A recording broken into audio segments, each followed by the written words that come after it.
وليخشى الذين لو تركوا من خلفهم ذرية ضعافا خافوا عليهم فليتقوا الله وليقولوا قولا سديدا. إن الذين يأكلون أموال اليتامى ظلما إنما يأكلون في بطونهم نارا وسيصلون سعيرا. يوصيكم الله في أولادكم للذكر مثل حظ الأنثيين، فإن كن نساء فوق 2 فلهن ثلثا ما ترك، وإن كانت واحدة فلها النصف، ولأبويه لكل واحد منهما السدس مما ترك إن كان له ولد، فإن لم يكن له ولد وورثه أبواه فلأمه الثلث، فإن كان له إخوة فلأمه السدس من بعد وصية يوصي بها أو دين. آباؤكم وأبناؤكم لا تدرون أيهم أقرب لكم نفعا فريضة من الله إن الله كان عليما حكيما. ولكم نصف ما ترك أزواجكم إن لم يكن لهن ولد، فإن كان لهن ولد فلكم الربع مما تركن من بعد وصية يوصين بها أو دين، ولهن الربع مما تركتم إن لم يكن لكم ولد، فإن كان لكم ولد فلهن الثمن مما تركتم من بعد وصية توصون بها أو دين. وإن كان رجل يورث كلالة أو امرأة وله أخ أو أخت فلكل واحد منهما السدس، فإن كانوا أكثر من ذلك فهم شركاء في الثلث من بعد وصية يوصى بها أو دين غير مضار، وصية من الله والله عليم حليم. تلك حدود الله، ومن يطع الله ورسوله يدخله جنات تجري من تحتها الأنهار خالدين فيها، وذلك الفوز العظيم. وليخشى الذين لو تركوا من خلفهم ذرية ضعافا خافوا عليهم فليتقوا الله وليقولوا قولا سديدا. إن الذين يأكلون أموال اليتامى ظلما إنما يأكلون في بطونهم نارا وسيصلون سعيرا.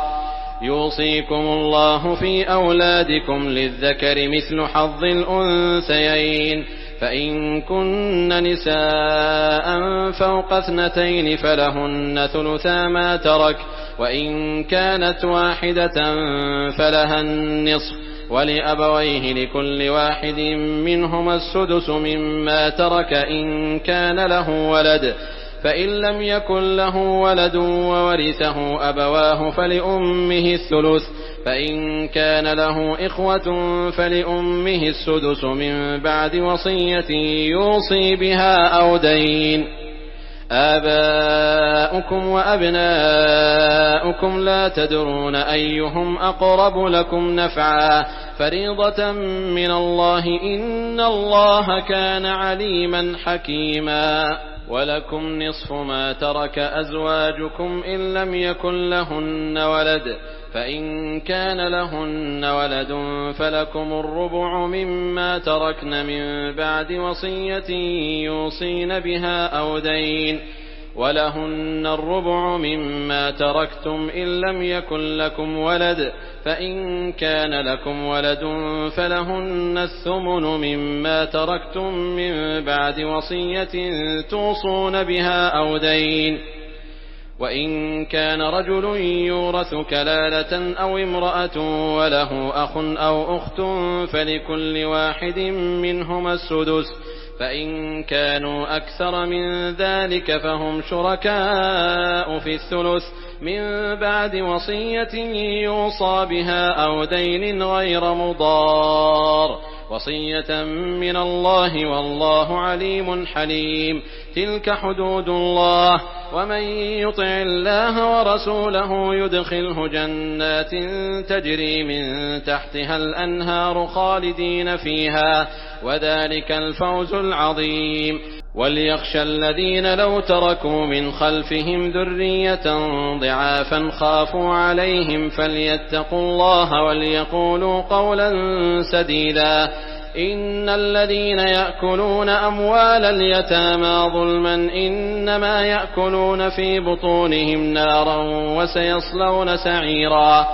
يوصيكم الله في أولادكم للذكر مثل حظ الأنثيين فإن كن نساء فوق 2 فلهن ثلثا ما ترك وإن كانت واحدة فلها النصف ولأبويه لكل واحد منهما السدس مما ترك إن كان له ولد فإن لم يكن له ولد وورثه أبواه فلأمه الثلث فإن كان له إخوة فلأمه السدس من بعد وصية يوصي بها أو دين.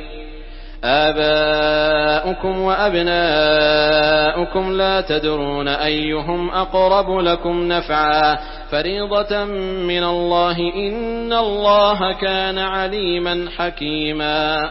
ولكم نصف ما ترك أزواجكم إن لم يكن لهن ولد فإن كان لهن ولد فلكم الربع مما تركن من بعد وصية يوصين بها أو دين ولهن الربع مما تركتم إن لم يكن لكم ولد فإن كان لكم ولد فلهن الثمن مما تركتم من بعد وصية توصون بها أو دين. وإن كان رجل يورث كلالة أو امرأة وله أخ أو أخت فلكل واحد منهما السدس فإن كانوا أكثر من ذلك فهم شركاء في الثلث من بعد وصية يوصى بها أو دين غير مضار وصية من الله والله عليم حليم.